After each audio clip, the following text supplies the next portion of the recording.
Story number 4. The Man Who Mistook a Skunk for a Cat and Was Too Polite to Say Anything. Smell thy neighbor as thyself.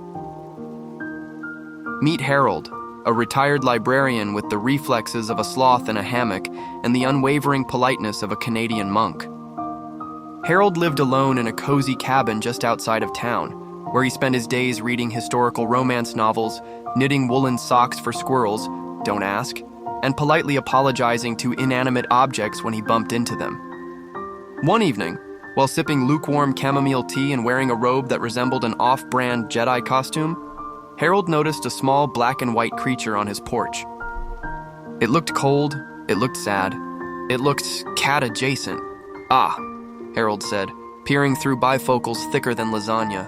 "A darling stray, come here, Princess Snugglepuff." Yes, he named her Princess Snugglepuff. He was emotionally invested immediately. Princess Snugglepuff was hesitant, which Harold took as shy, not to say potentially armed. Over the next few days, Harold did his best to win her over. He left out bowls of milk. He read aloud from Jane Austen. He even knit her a tiny hat, which she rejected by hissing and attempting to climb the mailbox. Still, Harold remained determined, polite, naively optimistic. Then came the day, the breakthrough. He opened his door and gently picked her up with a wool blanket, whispering, "Fear not, my fuzzy darling. Your days of solitude are over." There was a pause, a deep cosmic silence, the kind of silence that makes you instinctively question your life choices. And then, the incident.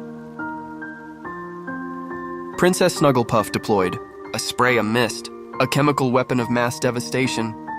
Harold froze. The skunk glared at him with the righteous fury of someone who had not asked to be picked up mid-breakfast. She waddled off with dignity. Harold stood on his porch, stunned, eyes watering, bathed in a fog of eternal regret. Did he scream? No. Did he swear revenge? Never. He just slowly nodded and said, "Fair enough, Your Highness." He spent the next 2 days soaking in tomato juice and existential dread, smelling like a haunted pizza sauce. He still leaves milk out. He still calls her Princess Snugglepuff, and she still hisses every time. It's the most emotionally complicated relationship he's had in years. So, here is our utterly useless moral lesson. Just because something is black and white and fuzzy doesn't mean it wants to be your roommate. Bonus dumb wisdom? If it hisses, maybe ask a follow-up question before knitting it a sweater. Next, do you want to hear about pigeons running a black market in a park or a haunted smart fridge that only speaks in dad jokes?